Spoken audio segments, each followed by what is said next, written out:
Hello, everyone. This is Dr. Melanie Gray with another episode of Code Calm, the podcast that is geared to giving you strategies to overcome stress and live with calm, wellness, and positive intention. Today, it is my great pleasure to have as my guest Dr. Kelly Dries, Ph.D. RN, a seasoned nurse educator, a transformational leader with more than 3 decades of experience in nursing education and leadership. She leads nursing program success at Wolters Kluwer and hosts the Lippincott Spark podcast, highlighting innovation in the field. Dr. Dries has launched trailblazing programs to expand access, address workforce gaps, and has served in key roles, including those of dean and as a national consultant. Her research focuses on leadership, civility, AI, and inclusive excellence. She holds a BSN from UW-Milwaukee, a master's degree, and a Ph.D. in leadership from Cardinal Stritch University. Welcome, Dr. Kelly Dries. Thank you. Thank you. It is such an honor to be here. I'm so excited to talk to you today. Well, I'm excited to have you as my guest. Dr. Dries, you have had 3 decades of experience in leadership. You know, I have, like you said, been in nursing education for about 30 years now. And having that experiencing shaping kind of that academic strategy and driving innovation. I'm proud to say led many nursing programs and also allied health programs, health sciences as, a faculty and program chair, associate dean, and a previous dean of nursing at a university and a college in Wisconsin. My leadership lens is really grounded in building kind of strong cultures. And I really believe that, one has to kind of prioritize that psychological safety and that civility and that clarity. So, I work as the director of nursing program success at Wolters Kluwer and the host of Lippincott Spark podcast. And again, my work is really, helping nurse leaders and faculty and try to strengthen the programs. And the bottom line is prepare future-ready, nursing workforce. Dries, you had shared with me that you like to lead with integrity. That's important to you. And we know that in higher education, unfortunately, it's often known for the lack of integrity and cultures that are, let's say, less than kind. Yeah. How do you change that? How have you been able to create teams that grow, that thrive, and work together harmoniously? Yeah. Easier said than done, right? When we're leading kind of in a transformational way, when you look at the nursing literature, it really talks about people don't thrive in pressure. They thrive in a very healthy environment built on trust and meaning and psychological safety. And so for me, leading well or living whole, it really starts with that culture first. I intentionally choose kind of that clarity over chaos or purpose over pressure or relationships over transactions because processes are important, but to me, the people matter more. Because if you don't take care of your team or your operations, they're going to fail. So it's not about doing more. Leaders can burn out super fast. It's about creating those conditions so that your team can really sustain, their very best work. And that means they need to feel seen. They need to feel heard. They need to feel valued. I think at its core, the influence first is through kind of inspiration. You have to be an inspirational leader, not controlling. It's not about micromanaging. It's about really helping people see what's possible and kind of giving them kind of confidence and support to really act on it. And it starts with authenticity. People can feel that within 15 seconds of meeting you.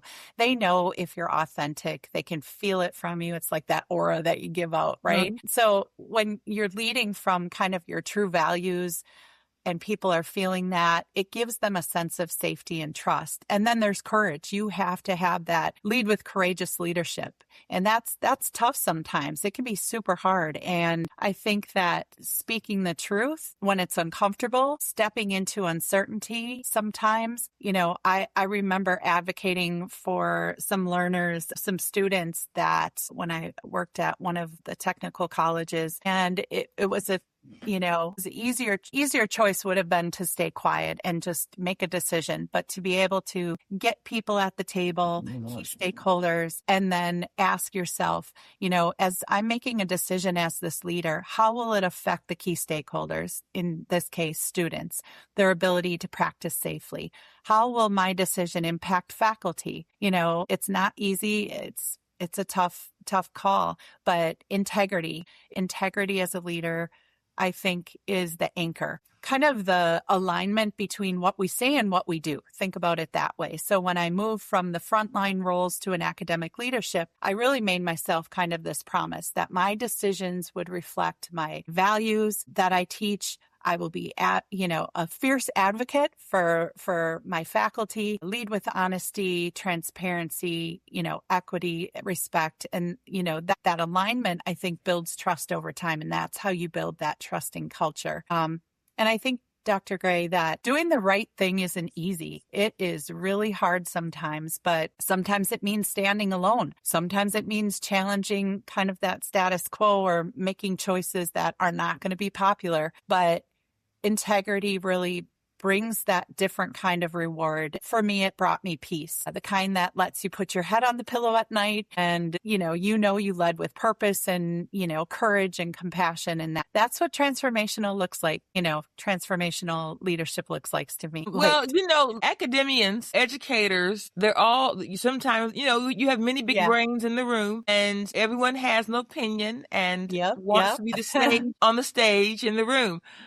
Give an example of a time where you were under stress, under fire, having to address the needs of multiple stakeholders, but you were able to still remain calm and get a positive result. Or maybe you didn't. Do you have a story to share?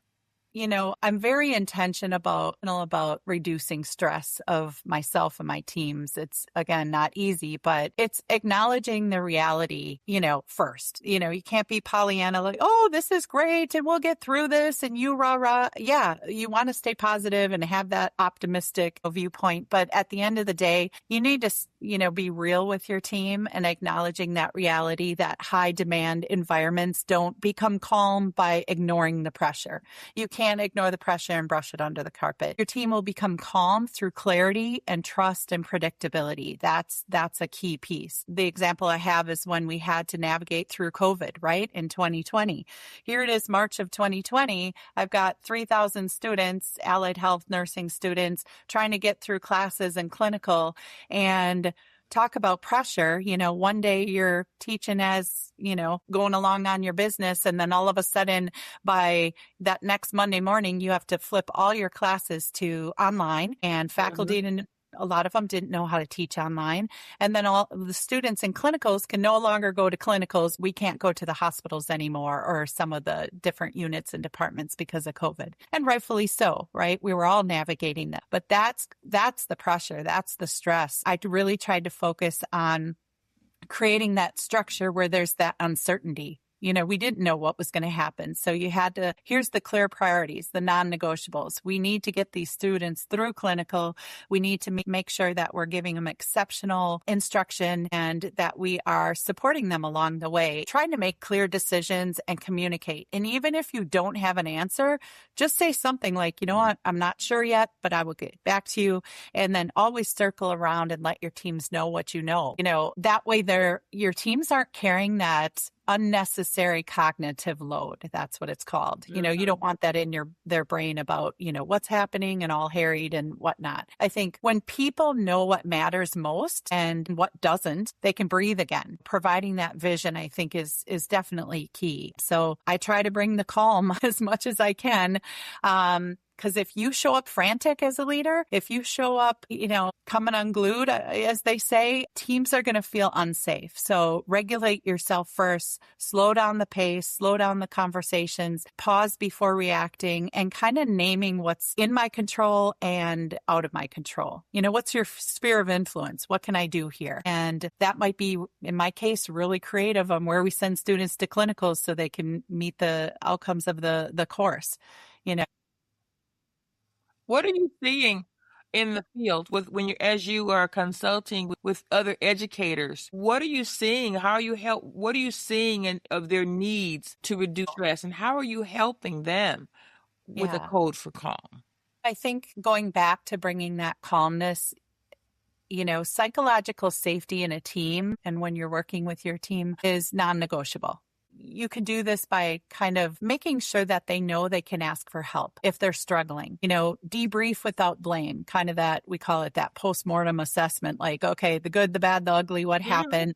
And we have to be open to having those conversations about workload and capacity and whatnot. And I think I see stress really escalating with teams when they feel alone or they feel afraid to speak up or that there's going to be some sort of backlash, so that calm grows when people feel supported and heard. And I think, the big thing is protecting your focus as a leader. We simplify where we can, right? And we say no to unnecessary work and build in moments to reflect and recess or, kind of reset yourself. So I think calm is not a passive thing like, oh, I'll just be calm. No, it's designed. It's very intentional. So when leaders are very intentional about the culture that they build, the boundaries that they set, the presence, I think teams don't just manage their stress better, but they sustain their energy to do kind of their best work, even under pressure. Well, under pressure, leaders are carrying work home with them. Their teams have access to them after work hours. People are answering emails and texts during weekends, PTO. How do you help set boundaries for yourself as a leader, and how do you help your team members? How do you model that for your team as well? Yeah. I think it's intentional focus. We all have different roles and responsibilities, right? Within your job, but outside your job too. And I used to say, okay, no emails on weekends and nights, and let's set boundaries and whatnot. But then I realized some of our teammates, they put their kids to bed and that's the time they can, quick get on some emails and send them out. I've been saying, if that's the time you need to work because that gives you balance and whatnot, who am I to say, no, you can't do that. But maybe to be courteous to your teammates, maybe schedule those emails. So do them at night, but schedule them to hit your teammates' inboxes at 8 a.m. the next morning. I do that all the time. If I am working at night or on the weekends or a holiday or something crazy like that, unless it's a 911 where they have to get it right now, schedule it out. You can hit the little button. There's a drop down and you can schedule it any day and time you want to hit their inbox. But to be honest, I think one of the leadership challenges that I have and that I'd like to really work on with my team is to protect your focus. And there's so many things going on. It's like this Wild West half the time of competing priorities. And when that happens, I can immediately feel it in my leadership, but also I'm sure my team feels it too. I think you have to be really intentional about how you start and end your day. So my first 30 minutes is to kind of pause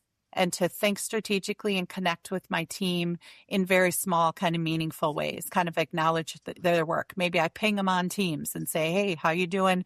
I really liked how you did this, or send them a quick email if, that's if you're virtual. Walk past their desk and say something. But that intentionality kind of cast it forward. And then at the end of the day, you're, slowing down just a little bit at the end of the day again and ask myself, what went well? What needs attention? What should I do differently next time? Like, wow, that was a hot mess. I'm going to do better next time. I might address this in a different way. And I also name gratitude. I think that's super important to say, I'm super grateful about XYZ and the moments that really mattered. So those are the bookends. The start of the day, the end of the day, and even Fridays to get ready for a Monday. It just grounds you and you're more clear instead of reactive. And I think they remind me to really focus about it's not about doing more. It's about kind of leading better. So hopefully the listeners will start to think about, where would a little bit more intention give you kind of that greater impact? And maybe what's one small little thing you could do or small little choice that can,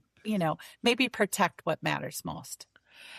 Thank you for that. Has there Yeah. ever been a time in your career where it was difficult to set boundaries and you found it more healthy for you to pivot to a different role? And if so, was that hard? Yeah. I think it's always difficult because, you give it your all. You are, building those relationships and kind of inroads and all the different, I'll say, the complexities, navigating through those. And you put in such hard work and time. And I always felt like, oh gosh, do I have that purpose here? Am I moving the needle? And am I, creating kind of a sustainable, healthy workplace. And at times I feel like leaders are in a role and it's all about timing. You could come into a role and you're the best thing since sliced bread and you happen to move the needle in so many different ways. And then after a while, it's like, you know what? I think it's time to move to a different role. And that takes a lot of discernment. It's not easy at all. Anytime I had left a job, I would always think about the people that made such an impact on my life and, hoping to sustain those same relationships and knowing that, I was given different gifts and talents and perhaps those talents could be utilized in a different different place, different role. And you take kind of that big step and it's a little scary because you don't know how things are going to turn out. You're kind of starting over, but you know that you will be supported, hopefully by friends and family, and even the people that you are leaving that will remain great colleagues when you get to that next role. So it is tough, but sometimes in order to continue to grow as a leader, you make those decisions for yourself and your family and for those who you will serve next. So you've been really clear. The nuggets that I've heard you speak are the importance of leaders being integral, of being thoughtful, of taking that pause when they need to, of planning, thinking before they speak, and being real sensitive to the culture that they're creating with their team members. In that, as we get ready to close, what would be the code for calm that you want the listeners to commit to over the next week? I think about stop trying to do everything and start leading with intention. You can't be everything to everyone, but setting those boundaries and I think is really important and being ruthless about your priorities. What matters most? Let go of the rest. I love that. Ruthless. You got to be ruthless about it. And, that stress immediately, I think, decreases and focus is not a luxury. It's leadership and be a student of leadership. Learn more about how to sharpen your saw and, take yourself to that next level. Intending to that culture it's not just about those outcomes. It's not it's a little bit soft. It's when people feel safe to speak up and ask for help and be human, they don't carry that stress alone. You're there to help and pay attention to your team and model what you really want to see. So I guess for me, calm is a leadership choice. And when leaders create that clarity, psychological safety, and boundaries, burnout loses its power. It's gone and people can do their best work. Love that. Burnout loses its power. And I personally believe that being burnt out is a choice, and it is a choice that we can choose not to make. Dr. Dries, where can the listeners find you if they'd like to connect? I am a big LinkedIn person. So right on LinkedIn, Dr. Kelly Dries, message me on LinkedIn and I'd love to hear from your listeners. And thank you so much for having me today. Thank you so much for being with us today, Dries. And so if this episode of Code Calm was a blessing to you, please like and follow us. And remember to live whole and live well. Make it a great day. And thank you.